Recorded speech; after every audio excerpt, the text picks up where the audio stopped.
Voilà, deuxième partie particulièrement donc de ce grand message, et nous saluons évidemment donc tous ceux qui nous écoutent à partir de la Suisse, les gens de Lausanne, Genève, Berne, amen, que Dieu vous bénisse et vous encourage particulièrement donc dans l'annonce de la parole de Dieu et la réception dans votre cœur des Saintes Écritures. Si vous voulez bien, nous allons nous tourner dans Actes des Apôtres, chapitre 16. Actes des Apôtres, chapitre 16, et nous allons lire deux passages, particulièrement le premier au verset 19, Actes des Apôtres, chapitre 16, verset 19. Les maîtres de la servante, voyant disparaître l'espoir de leur gain, se saisirent de Paul et de Silas et les traînèrent sur la place publique devant les magistrats. Ils les présentèrent aux prêteurs en disant « Ces hommes troublent notre ville. Ces hommes troublent notre ville. » Un peu plus loin, chapitre 17 et le verset 6. 17, verset 6. Actes des Apôtres, ne les ayant pas trouvés, ils traînèrent Jason et quelques frères devant les magistrats de la ville en criant « Ces gens qui ont bouleversé le monde sont aussi venus ici. » Seigneur, nous sommes devant toi et nous te bénissons. Aide-nous, Seigneur, à être de ceux qui troublent les consciences, de ceux qui remuent les nids confortables. Aide-nous, s'il te plaît, Seigneur, à éveiller ceux qui sont autour de nous aux valeurs éternelles, Seigneur. Nous avons besoin, Seigneur, de faiseurs de troubles aujourd'hui, comme l'étaient les premiers chrétiens. Et les païens disaient, ces hommes qui ont troublé le monde, qui ont bouleversé le monde, sont venus vers nous. Seigneur, aide-nous à aller vers ces païens, aide-nous à aller vers ces églises mortes ou à moitié mortes, afin que nous puissions en sauver quelques-uns et les tirer en dehors des flammes éternelles. Nous demandons ces choses dans le nom puissant de Jésus-Christ. Amen. Et tout le peuple dit Amen. Gloire à Dieu. On peut s'asseoir, frères et sœurs, chers amis. Alléluia. Gloire à Dieu. Avez-vous remarqué la prédication de l'apôtre Paul et le genre de prédication que nous entendons aujourd'hui dans les églises évangéliques? Eh bien, ce qu'on entend aujourd'hui est quasiment à l'opposé de ce que l'apôtre Paul prêchait. Aujourd'hui, nous entendons dans nos églises confortables des enseignements sur l'épanouissement de nos personnalités. On étudie les différents caractères, ainsi de suite. Aujourd'hui, nous entendons des prédications sur la prospérité personnelle, le succès, tout ça, le moi, tout ça, l'intériorisation du moi personnel. Tout cela, c'est ce que nous entendons avec un paquet de confiture par-dessus, évidemment, donc quelques versets de Bible. Est-ce que c'est ce que l'apôtre Paul prêchait? Non, Paul ne prêchait pas cela, voyez. Il prêchait Christ Seigneur, Christ Maître absolu sur nos propres vies à partir du moment où nous avons été sauvés. Jésus-Christ, roi. Ça veut dire un roi, il règne, il est obéi. Et ses sujets lui sont soumis. Je crois que l'apôtre Paul, évidemment, ici particulièrement donc à Thessalonique, s'est tenu pendant des heures devant ces Juifs religieux, montrant le prix à payer pour suivre Jésus. Et il prêchait de laisser tomber totalement les idoles et d'abandonner les plaisirs du péché.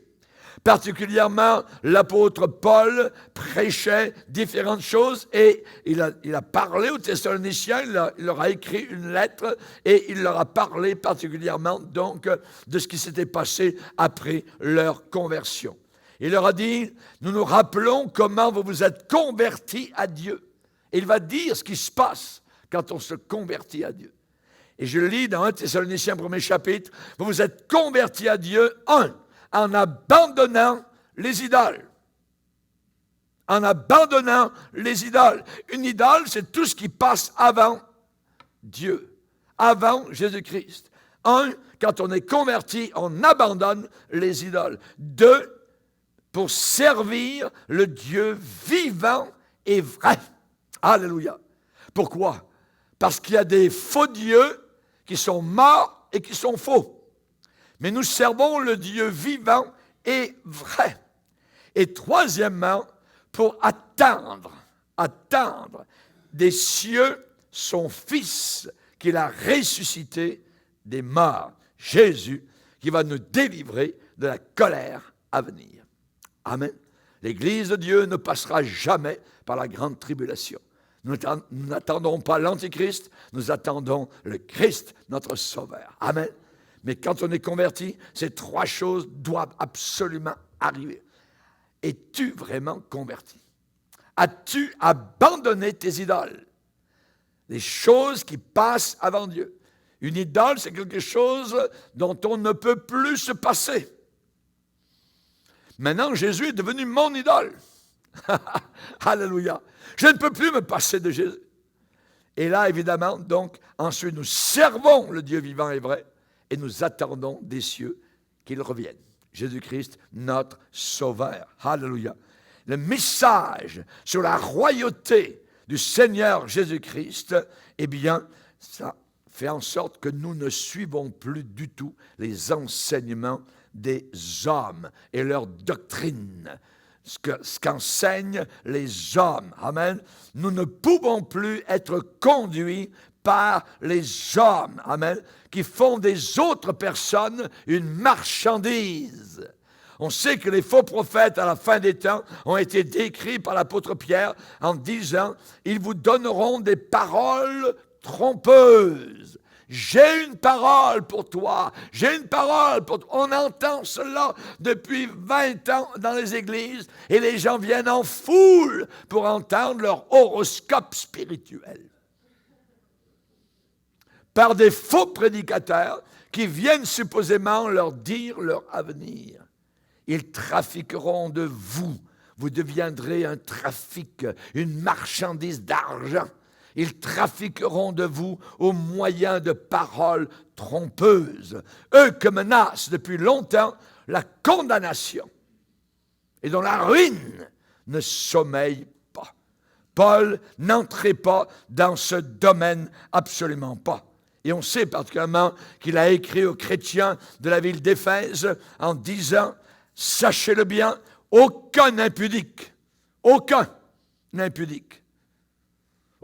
concubin ou concubine, aucun impudique ou impur ou cupide, c'est-à-dire idolâtre, n'a d'héritage dans le royaume de Christ et de Dieu. Que personne ne vous séduise par des discours vains, parce que c'est à cause de ces choses que la colère de Dieu vient sur les fils de la rébellion. N'ayez donc aucune part avec eux. Aucune part avec eux. Autrefois, vous étiez ténèbres et maintenant vous êtes lumière dans le Seigneur. Marchez comme des enfants de lumière. Examinez ce qui est agréable au Seigneur et ne prenez pas part. Deuxième fois dans le même passage, ne prenez pas part, n'ayez aucune part. Il avait dit au verset 7, maintenant il va dire un peu plus loin, verset 11, ne prenez pas part aux œuvres infructueuses des ténèbres, mais plutôt condamnez-les. Condamnez les œuvres des ténèbres. Parlez, déclarez la vérité. Dites les choses telles qu'elles sont. Amen. Gloire au Seigneur. Donc, évidemment, Paul parlait d'avoir une vie de sainteté. Se séparer même de tout ce qui a l'apparence du mal. Tout ce qui a l'apparence du mal, voyez. De n'avoir aucune communion avec des hommes méchants. Heureux l'homme qui ne marche pas selon le conseil des méchants. Le conseil des méchants. Et les méchants en donnent des conseils. Vous les entendez tous les jours à la radio, à la télévision. Les conseils des méchants. Je connais des chrétiens qui sont en amour avec leur pasteur, avec leur église, leur assemblée. Et même, lorsque certains de leurs dirigeants, on a la preuve, voyez, que ces gens sont orgueilleux, que ces gens dominent les esprits, qu'ils sont des manipulateurs et qu'ils sont charnels, eh bien les gens les aiment encore et quand même. Allez expliquer ça. Ils sont séduits. Ils sont séduits. Ils sont comme hypnotisés. Mais pasteur Bourgier, on entend des bons messages. On entend des bons messages, on entend parler de la sainteté, de la seigneurie du Seigneur Jésus. Le péché n'est pas approuvé dans notre Église. Ah oui? Si c'est le cas, pourquoi? Dites-moi pourquoi ces mêmes ministres et ces assemblées sont enragés et hostiles à ceux qui prêchent et vivent le vrai prix à payer pour faire de Jésus-Christ leur maître. Comment ça se fait? Pourquoi une telle opposition envers des croyants qui pratiquent fidèlement, sans aucun compromis, les commandements du Seigneur? Pourquoi une telle hostilité? Pourquoi une telle haine? Chers amis, dans Acte 17, verset 6, on parle des véritables chrétiens. Ces gens qui ont bouleversé le monde sont aussi venus ici. Le véritable évangile bouleverse les milieux religieux et bouleverse les païens. L'évangile bouleverse tellement que même ceux qui sont autour disent « Comment se fait-il, tu as tellement changé, tu n'es plus pareil, qu'est-ce qui se passe? Où tu vas? » Voyez? Quel monde est bouleversé? Le monde religieux est très bouleversé. Chers amis, pourquoi? Parce que généralement, dans le monde religieux, on ne prend pas au sérieux le royaume de Dieu, la seigneurie du Seigneur Jésus-Christ. Si des pasteurs et des assemblées sont bouleversés parce que nous prêchons et vivons la royauté du Seigneur Jésus-Christ sans compromis, si certains de leurs chrétiens quittent ces églises parce que leurs péchés ne sont pas dévoilés, exposés, dénoncés, défiés. Si certaines personnes sortent de là et deviennent plus comme Jésus et marchent maintenant dans la pureté, alors nous devenons des faiseurs de troubles. Nous devenons des faiseurs de troubles, oui, la bonne sorte. Oui. Et nous sommes cependant remplis du Saint-Esprit. Remplis du Saint-Esprit. Je peux vous assurer par la parole de Dieu que rien n'ébranle, ne met plus en colère blanche les églises de compromis. S'il y a une chose qui met les pasteurs en colère, c'est lorsque la psychologie est dénoncée. Ça les met en colère blanche. Pourquoi? Parce que la psychologie les emmène loin du Seigneur Jésus. Ça les éloigne de la puissance de Dieu qui se trouve dans le Saint-Esprit et dans la prière. Et dans la prière. Chers amis, j'aimerais vous dire qu'il y a certaines églises qui vivent dans le compromis à l'année longue et depuis des années. Et quand il y a quelqu'un qui dénonce, rempli du Saint-Esprit, les erreurs, les égarements, à leurs yeux, c'est un reproche. Pour eux, c'est un blâme cinglant, une réprimande comme une gifle, une condamnation. Et j'aimerais vous dire, quand vous agissez dans la plénitude de Jésus-Christ, quand vous prêchez l'évangile de Paul, l'apôtre, avec les demandes de sainteté, alors évidemment, vous n'êtes pas beaucoup aimé.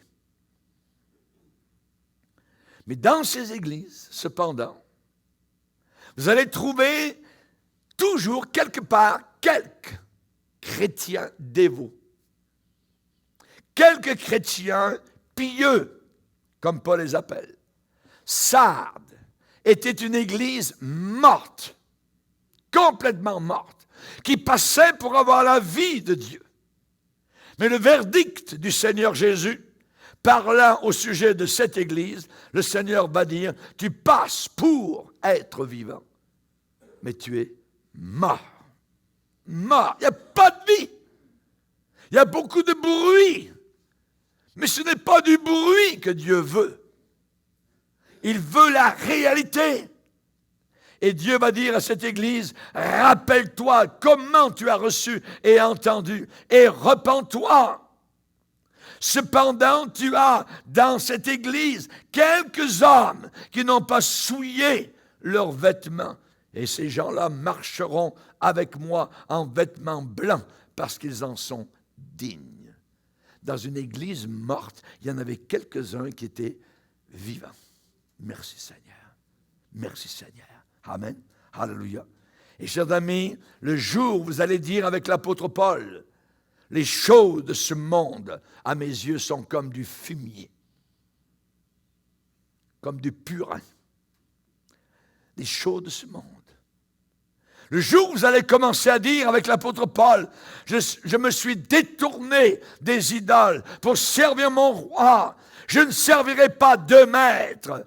J'ai vu une grande lumière et je suis sorti du milieu des méchants, des incrédules religieux, des apostats, des ouvriers d'iniquité. Quand vous commencerez à dire ça, à prendre ce langage, ce sera le jour où vous allez être remarqué, noté comme étant une peste et un faiseur de troubles. Êtes-vous prêt à continuer? Alléluia. Cependant, voulez-vous aller vers ces gens-là? Paul les a vus, il est entré dans les synagogues mortes, les synagogues de Satan, comme la Bible en parle. Il est allé quand même vers eux et il a partagé la lumière qu'il avait reçue pour les sortir de la séduction, de la léthargie, du sommeil spirituel. La religiosité, ce n'est pas la réalité. La réalité, c'est la réalité. Et la religiosité, c'est autre chose. Complètement autre chose. Comment agir avec ces gens-là? Eh bien, vous les connaissez, vous les avez connus dans le passé. Peut-être essayer en téléphonant, en parlant avec eux. Peut-être une visite, peut-être leur donner un CD, un DVD, une brochure. Il y a toutes sortes de façons, mais on peut essayer d'aller vers eux pour les tirer en dehors du sommeil spirituel dans lequel ils sont engagés. Et à la fin, ça sera l'enfer. Il faut avoir un fardeau pour ces gens-là. Il faut aller uniquement, évidemment, dans l'amour. Il faut aller avec patience, avec humilité, étant prêt, même s'il le faut, y laisser votre peau.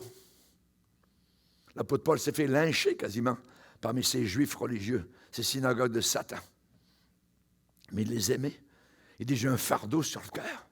J'ai un fardeau. Je les vois, non pas sauvés.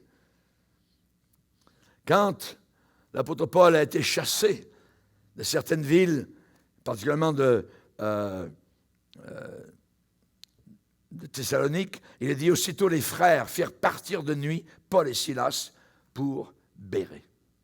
Il semblait soudain que Satan avait gagné. Les prédicateurs devaient partir de la ville. Il semblait que les deux apôtres, Paul et Silas, quittant la ville, ayant à s'enfuir de la ville dans l'obscurité de la nuit, maintenant, tout l'enfer était en train de glousser, de chanter. Imaginez les gens se glorifiant le sabbat suivant dans la synagogue. Vous avez vu, hein, les gars, le réveil qui a eu lieu, tout un réveil. Nous étions ici avant leur arrivée et nous sommes ici après leur départ. Les gens ne voulaient pas de cette sorte de prédication ici. Nous allons continuer avec Dieu, avec plus aucune interruption de ces faiseurs de troubles, de sainteté. Le problème, c'est que Paul et Silas, qui n'étaient plus là maintenant, eh bien, avaient tellement tourné les yeux de leurs nouveaux convertis vers le Seigneur Jésus-Christ qu'ils pouvaient quitter la ville tranquille, sachant que le drapeau de l'Évangile maintenant allait flotter au vent du Saint-Esprit.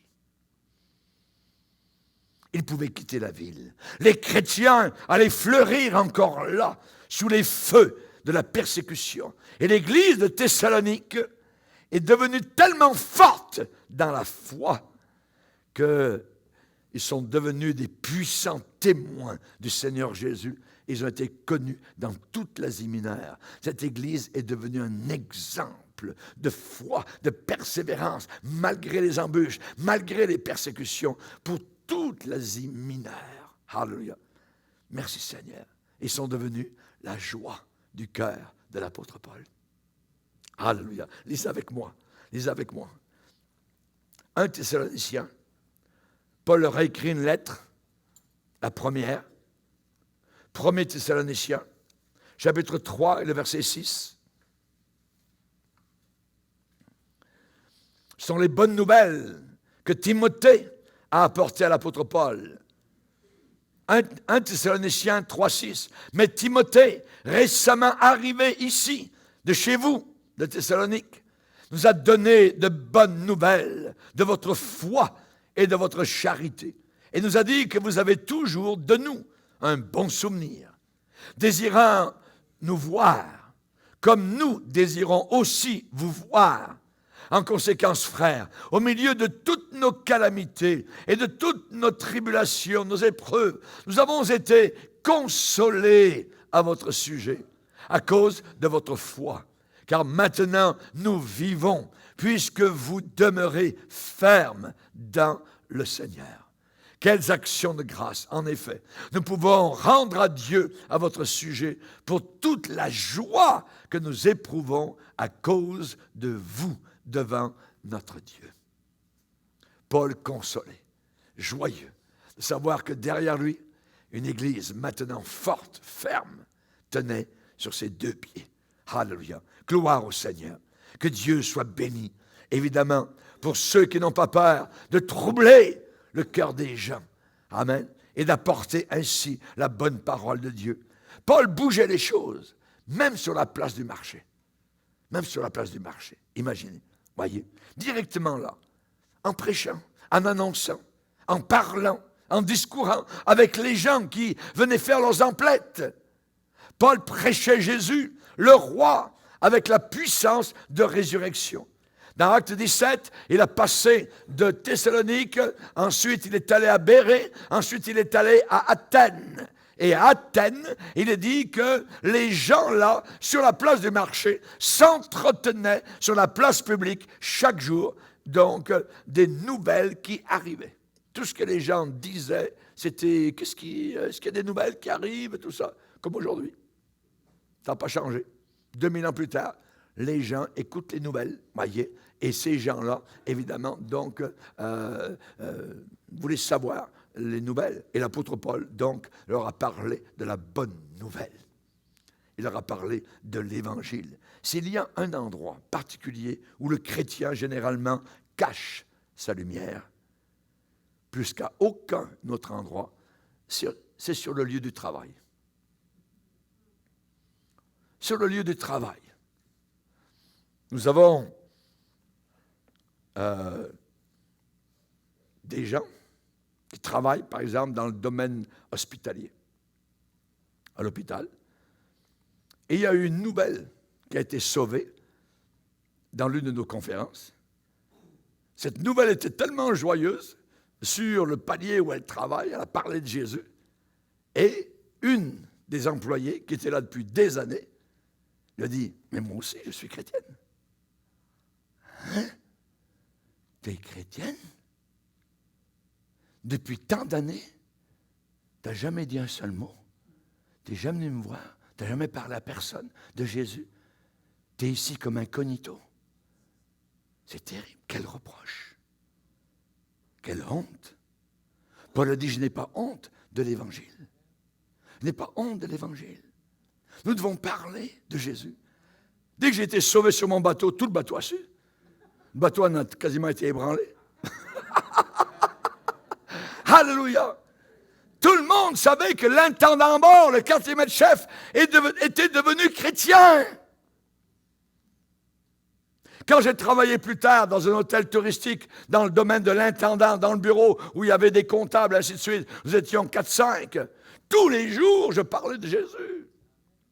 Un jour, les autres m'ont dit, hey Raymond, est-ce que tu pourrais parler sans ta Bible? Pas de problème, je vais fermer ma Bible, je vais la mettre de côté, on va parler pareil. On peut parler. La Bible est dans mon cœur. On parle de Jésus. On annonce le Seigneur. C'est une joie. Alléluia. Ils se moquaient, ridiculisaient, quoi que ce soit, mais pas d'importance.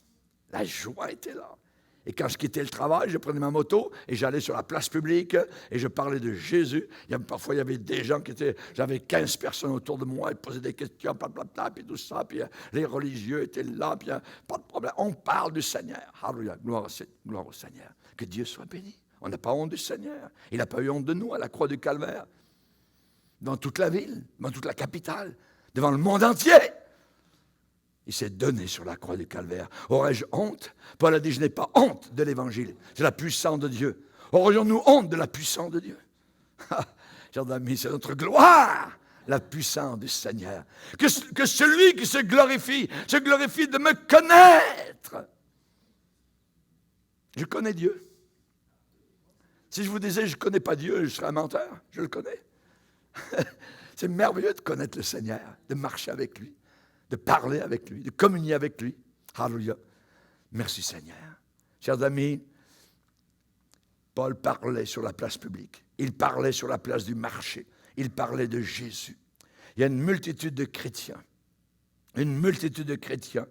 qui s'assoient dans la maison de Dieu, qui proclament, qui chantent leur amour intense pour Jésus. Mais au travail, ils sont timides et honteux de Jésus-Christ. Mais pourtant, Dieu ne nous a pas donné un esprit de timidité, mais un esprit de force, un esprit d'amour. On aime les païens. Alléluia. Et nous gifles, tout ça. J'ai eu des chemises déchirées sur le dos, j'ai eu des coups de poing, j'ai eu du sang qui a coulé. Mais j'aimais ces gens-là, même ceux qui me faisaient du mal. C'est pas grave, ça. On les aime. L'amour de Dieu est dans notre cœur. Alléluia. Gloire au Seigneur. Mais par leur silence, ces gens-là, ces chrétiens-là disent, comme Pierre, je ne connais pas cet homme. Ils ont peur de perdre leur travail. Ils ont peur d'être ridiculisés, d'être moqués, d'être mis de côté au milieu des autres ouvriers. Ils ont peur d'être rejetés. Pourquoi un tel silence peureux au travail au sujet de Jésus? Pourtant, ce sont des chrétiens qui prient, ce sont des chrétiens qui dévorent la parole de Dieu, qui marchent dans la sainteté, mais ils ont honte. Ils ont honte. Vous savez pourquoi? Parce que nos cœurs ne sont pas irrités. Nos cœurs ne sont pas en colère.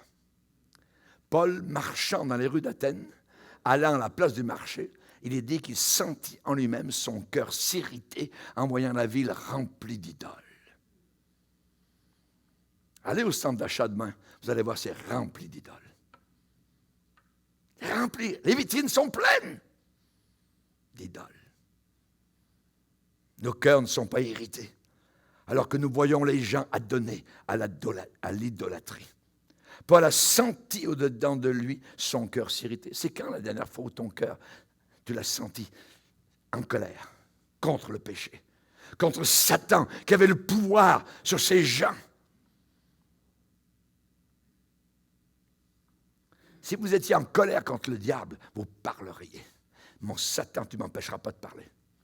Une fois, j'étais tellement en colère, je me rappelle, je suis monté dans ma voiture, j'ai pris un paquet de pamphlets, j'ai dit, mon Satan, tu ne m'empêcheras pas de parler.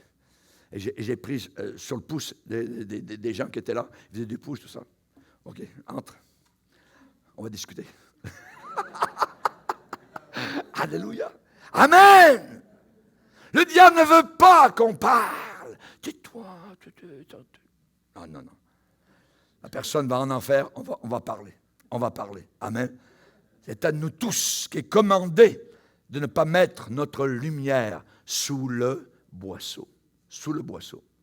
Le Seigneur a dit, vous êtes la lumière du monde. Une ville qui est située sur une montagne élevée ne peut pas être cachée. Et on n'allume pas une lampe pour la mettre sous le boisseau, mais on la met sur le chandelier et elle éclaire tous ceux qui sont dans la maison. Que votre lumière luise ainsi devant les hommes.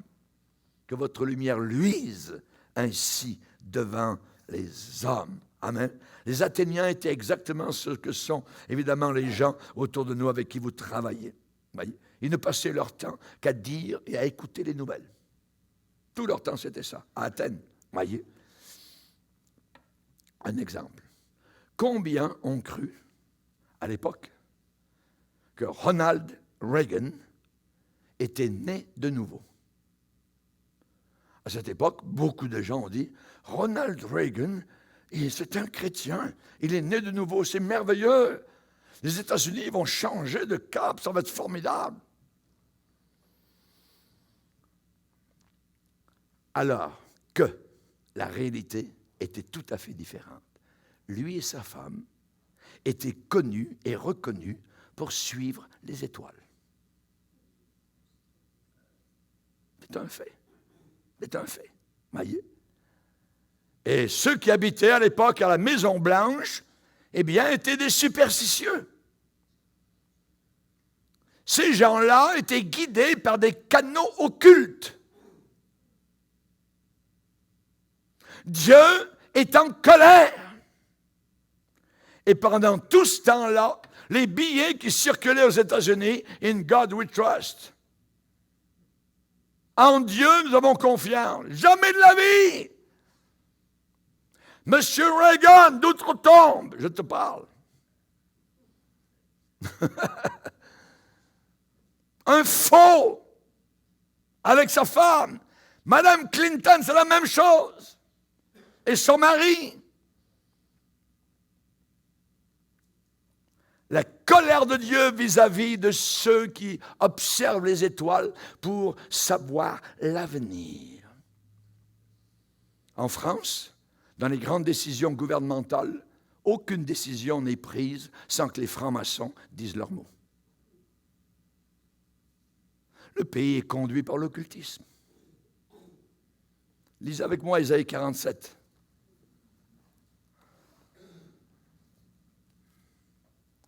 Ésaïe 47, verset 12. L'astrologie, c'est l'enseignement des astres. Mais c'est un désastre. Verset 12. Ésaïe 47, verset 12. Reste donc au milieu de tes enchantements et de la multitude de tes sortilèges auxquels tu as consacré ton travail dès ta jeunesse. Peut-être pourras-tu en tirer profit. Peut-être deviendras-tu redoutable. Tu t'es fatigué à force de consulter. Qu'il se lève donc et qu'il te sauve, ceux qui connaissent le ciel, qui observent les astres et qui annoncent, d'après les nouvelles lunes, ce qui doit arriver, qui annoncent donc ton avenir. Et le Seigneur dit, voici, ces gens-là sont comme de la paille, pas très lourd. Le feu les consume. Ils ne sauveront pas leur vie des flammes. Ce ne sera pas du charbon dont on se chauffe, aucune chaleur autour de ces gens-là, ni un feu auprès duquel on s'assied.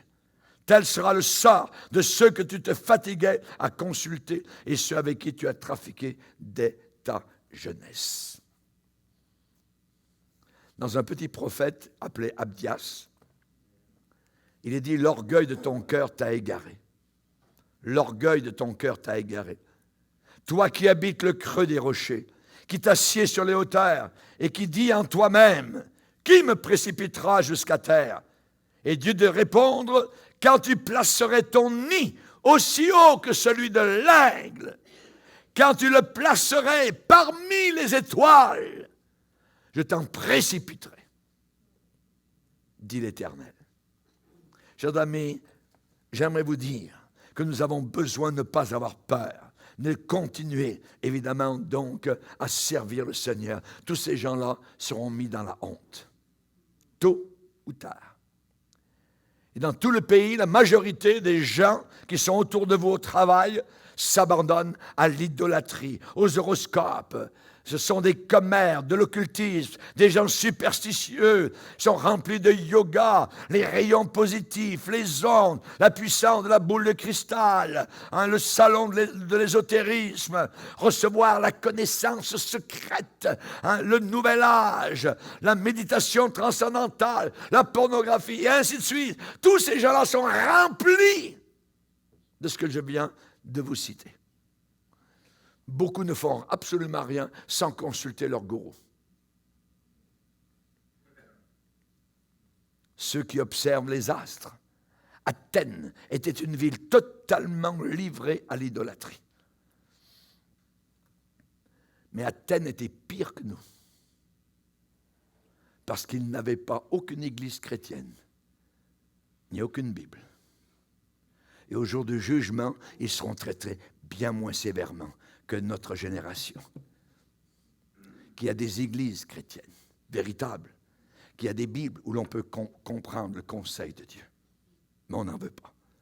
Lorsqu'Éphèse a été touché par la parole de Dieu, quand la lumière est arrivée comme un rayon de délivrance, les gens qui faisaient de l'occultisme sont venus, ont apporté leurs livres et ils ont brûlé tout cela. Ils ont brûlé tout cela. Si dans votre bibliothèque, dans votre maison, dans un tiroir, vous avez des livres d'ésotérisme, vous avez des choses qui sont encore attachées à ça, alors il faut absolument brûler ça. C'est une porte d'entrée pour Satan. Une pyramide, un sphinx, et ainsi de suite. Toutes ces choses ésotériques. Il faut nettoyer absolument votre maison. La population à l'époque d'Athènes était livrée à deux doctrines, deux philosophies, deux doctrines de séduction et d'illusion, des doctrines de démons qui sont encore aujourd'hui parmi nous. Et deux sont encore là, ces deux philosophies. Il y avait les épicuriens d'un côté et les stoïciens de l'autre côté. Et ils sont là autour de nous. Les épicuriens ne croyaient pas du tout à la vie après la mort. Les épicuriens, pour eux, la mort, c'était la fin de tout, comme ton chien, comme ton animal. Les épicuriens, le bonheur, c'était seulement une sorte de détachement méditatif. Les épicuriens étaient remplis de sensualité, de gloutonnerie, les plaisirs exotiques. Mangeons et buvons, demain nous mourrons. Mais c'est ce que nous voyons autour de nous encore. Ça n'a pas changé. Les stoïciens, eux, c'est une religion de raisonnement, de philosophe, de sagesse humaine, de proximité de la nature. La nature était très importante pour eux. Le respect de la nature, le respect des homosexuels, le respect de ceci. Les stoïciens, c'était servir son prochain par l'amour. Mais en réalité, ça n'a mené que des souffrances. Il n'y avait rien de bon. Ils étaient sans aucun espoir et beaucoup de suicides se passaient dans le monde antique. Aujourd'hui, nous avons le nouvel âge. Nous avons Satan qui cherche à devenir la pensée universelle.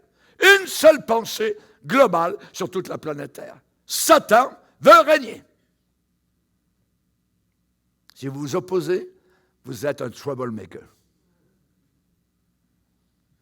Les stoïciens, c'était de trouver le salut dans la nature.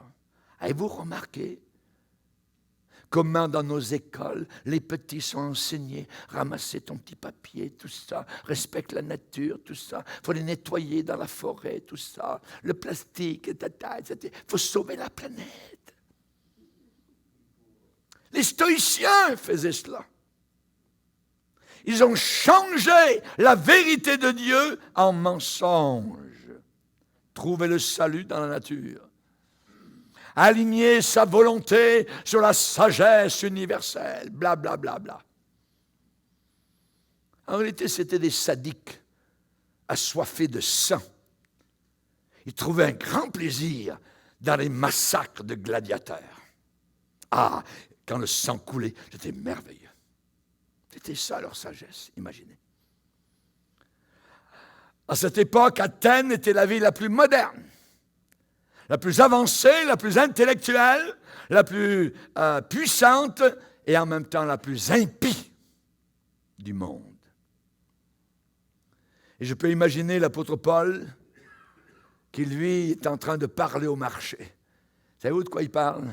La résurrection de Jésus-Christ. Au milieu de tout ça, il plante le drapeau de l'Évangile. Alléluia. Il n'a pas honte. Paul avait visité déjà plusieurs villes auparavant et il avait tout vu. L'ivrognerie de Corinthe, l'esprit d'homosexualité régnant à Rome, l'obscurité spirituelle à Jérusalem. Mais malgré tout cela, Paul n'avait jamais laissé son cœur s'endurcir. Il pouvait encore être ému. Et en marchant sur la place du marché d'Athènes, il pleurait dans son cœur. Il a senti au-dedans de lui son esprit s'irriter. Il n'avait pas de stratégie particulière, il n'avait pas de tactique, il avait seulement un cœur brisé, rempli du fardeau de Christ. Et il s'est dit, ils s'en vont tous en enfer. Ils s'en vont tous en enfer. Ils sont tous perdus. Ils sont tous aveugles. Il faut faire quelque chose. Il faut que je leur parle. Et en regardant notre ville, en regardant ce qui nous entoure, voyez, est-ce que vous n'avez jamais pleuré sur ces gens-là? Ça m'est arrivé dans des magasins que les larmes soient montées aux yeux de voir ces gens-là en me disant, ils ne connaissent pas Jésus, ils ne sont pas sauvés. Il faut leur parler. La ville s'en va en enfer, entière. Le diable a la partie belle. Et personne ne semble défier cet état de choses. Paul s'est fixé sur la puissante résurrection de l'Évangile. Il n'a pas été submergé par l'immensité, évidemment, du problème, par la prise de Satan sur la ville, mais il savait qu'il avait une arme secrète avec lui. La puissance de résurrection se trouvant dans l'Évangile. Est-ce que vous entendez la puissance de vous faire passer de l'enfer jusqu'au ciel? Cette parole est puissante. Cette parole est toute puissante. Elle a déjà changé des millions de personnes et elle va te changer aussi. Chers amis, Paul a parlé de la résurrection. Est-ce qu'on vous a déjà appelé blabloteur? Faiseur de troubles? C'est ce qu'ils ont dit au sujet de Paul. « Hey, viens par ici! Il semble que tu annonces de nouvelles choses, toi. Viens-t'en par ici, petit juif! » Lisez avec moi, c'est le texte, Acte 17. Acte 17. Verset 16. Comme Paul les attendait à Athènes, il sentit au-dedans de lui son esprit s'irriter à la vue de cette ville pleine d'idoles. Il s'entretenait donc dans la synagogue avec les Juifs et les hommes craignant Dieu et sur la place publique, au marché, chaque jour avec ceux qu'il rencontrait. Quelques philosophes, épicuriens et stoïciens se mirent à lui parler. Et les uns disaient, que veut dire ce discoureur, ce blabloteur? Qu'est-ce qu'il dit? D'autres, l'entendant annoncer Jésus et la résurrection, disaient, il semble qu'il annonce des divinités étrangères. Alors ils le prirent et le menèrent à l'aéropage en disant, pourrions-nous savoir quelle est cette nouvelle doctrine que tu enseignes? Car tu nous fais entendre des choses étranges, on n'a jamais entendu ça. Nous voudrions donc savoir ce que cela peut être. Or, tous les Athéniens et les étrangers demeurant à Athènes ne passaient leur temps qu'à dire ou à écouter des nouvelles. Paul leur a prêché l'Évangile. La résurrection du Sauveur Jésus-Christ. Alléluia. Merci Seigneur. Amen. Est-ce qu'on vous a déjà appelé, amen, de ce titre-là, un faiseur de troubles? Toi, arrête de me parler de ta Bible, ta religion, tout ça. Tu es en train d'enfreindre mes droits. Ah ouais. Arrête de me pousser ta religion dans la gorge. Ah ouais. Arrête de me faire croire comme toi tu crois. Mais aucune moquerie ne pouvait arrêter l'apôtre Paul. Rien ne pouvait l'arrêter. Son cœur saignait. Et évidemment, même s'il l'appelait de toutes sortes de noms, eh bien, il savait que si lui ne prenait pas sa position pour Christ, ces gens-là mourraient dans leur péché sans être avertis. Ce n'est pas suffisant de vivre correctement. Ce n'est pas suffisant de dire « je veux être un bon exemple ». Il faut parler. Souvent, on s'est retranché derrière cela. On a dit « je veux être juste un bon exemple », tout ça, puis je ne parlerai pas. Non, il faut que tu parles. Sois un bon exemple, mais parle aussi. Il faut que tu parles. Voyez. Trop longtemps, nous nous sommes cachés derrière ce vieux cliché. Les actions parlent plus que les paroles. Ah, c'est bien beau, oui. Il y a une réalité dans cela, mais c'est une merveilleuse cachette pour le chrétien qui ne veut pas parler de Jésus. On dit être des témoins silencieux. Ah oui. Mais le témoignage doit inclure la parole. La parole doit être délivrée. Parle, Paul, car j'ai un peuple nombreux dans cette ville. Ne te tais pas. Il faut parler. La voix de tes sentinelles retentit. Elles élèvent la voix. Ésaïe 52, verset 8. Romains 10, 14. Comment donc entendront-ils parler s'il n'y a personne qui vit un bon exemple, qui prêche? Il faut prêcher. Il faut annoncer l'Évangile. Et pour chacun, évidemment, qui marche dans la sainteté de Jésus, évidemment, nous devons avoir le ministère, je dirais, Philippe. Rappelez-vous Philippe. Philippe, rempli du Saint-Esprit, il croyait simplement dans la résurrection du Seigneur Jésus-Christ. Il allait partout et il s'attendait à des miracles. Il s'attendait à des miracles.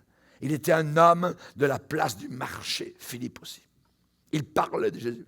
Et même ses filles, il avait plusieurs filles, et ses filles parlaient de Jésus. En plus, elles prophétisaient, elles étaient remplies du Saint-Esprit.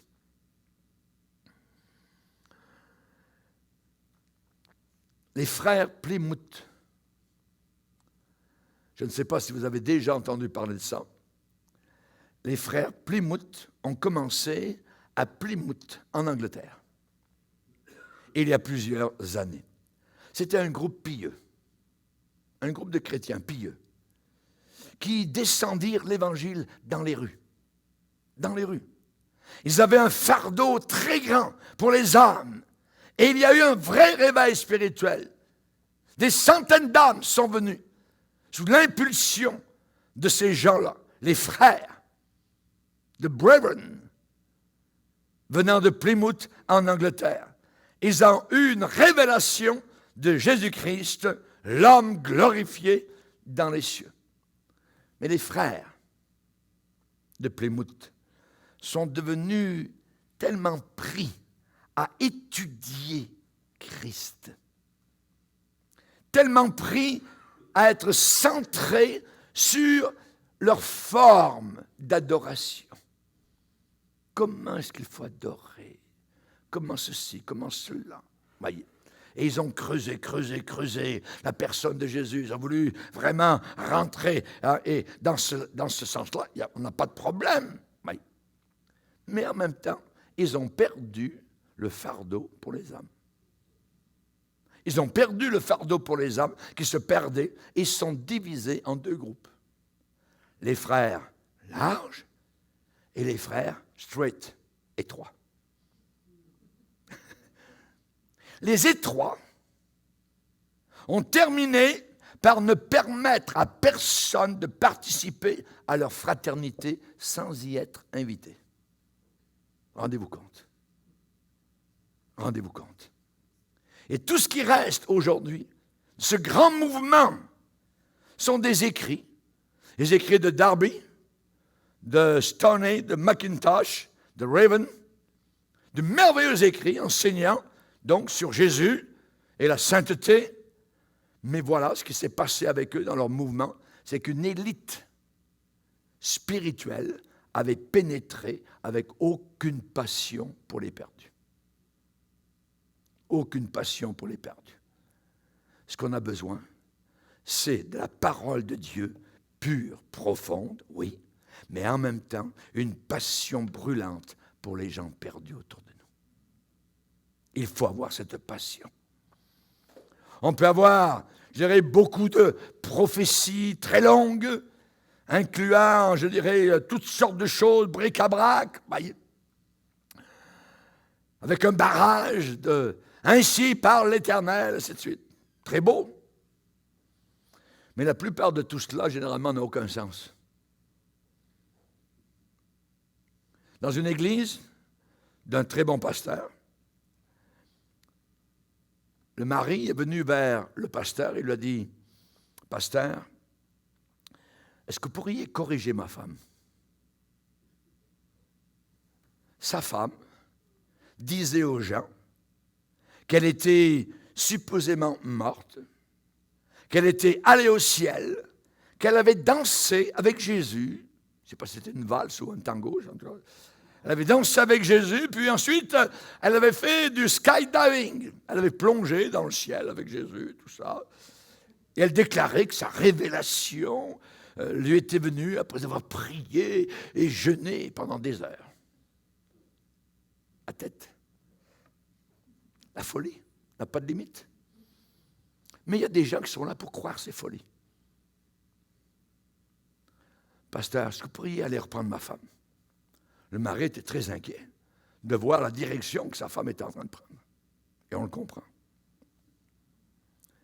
Chers amis, j'aimerais vous dire que la meilleure guérison de toutes ces choses-là, c'est d'aller parmi les pécheurs, de sortir sur la rue et de commencer à leur donner les petites Bibles, de leur commencer à donner un prospectus, ou si on n'en a pas, de leur parler directement du Seigneur Jésus-Christ. Si aujourd'hui tu devais mourir et que tu arrives devant Dieu et que Dieu te dise « Pour quelle raison devrais-je t'accepter dans mon ciel ?» Qu'allez-vous répondre, madame? « Ah ben, j'ai fait une bonne vie, j'ai fait ceci, j'ai élevé des enfants. » Ça. Madame, le ciel sera fermé. Je voulais dire, vous êtes un faiseur de troubles, monsieur. Mais vous avez dit la vérité. Vous avez annoncé le message. Ce n'est pas par nos œuvres que nous sommes sauvés. Il faut leur parler. Je me rappelle, nous avons, à un moment donné, ouvert une église dans la région de la Malbaie. Moi, je prêchais l'Évangile. On avait loué un petit local. Nous étions environ peut-être une dizaine de personnes. Et tout d'un coup, pendant que je prêche, je vois mon épouse, je prends la porte. À la fin de la réunion, elle revient à peu près un quart d'heure après la réunion. Il dit, où est-ce que tu es allé? Je dis, il me dit, tous ces gens-là, et la plupart, ils connaissent l'Évangile. Il y a des gens sauvés dehors sur la rue. Donc, je suis allé sur la rue prêcher l'Évangile. Elle a prêché l'Évangile. Il y a des gens qui ont été sauvés. Et nous avons des familles entières, encore, dans la région de Québec, avec qui on communique et qui ont été sauvés grâce à cela. Merci Seigneur. N'oublions jamais les perdus. Ils ne seront pas sauvés si vous n'allez pas leur parler. Celui qui sème peu, récolte peu. Celui qui sème beaucoup, récolte beaucoup. Amen. Seigneur, nous sommes devant toi, nous te bénissons. Aide-nous, Seigneur, à comprendre qu'il y a un enjeu, à comprendre que Satan, Seigneur, a le dessus, cette génération. Nous avons besoin de parler, de claironner, d'annoncer, Seigneur, ton merveilleux message. Aide-nous, s'il te plaît. Réveille nos cœurs et nos âmes dans le nom de ton Fils Jésus. Amen. Et tout le peuple dit Amen. Alors, gloire à Dieu. On va se lever ensemble, frères et sœurs, devant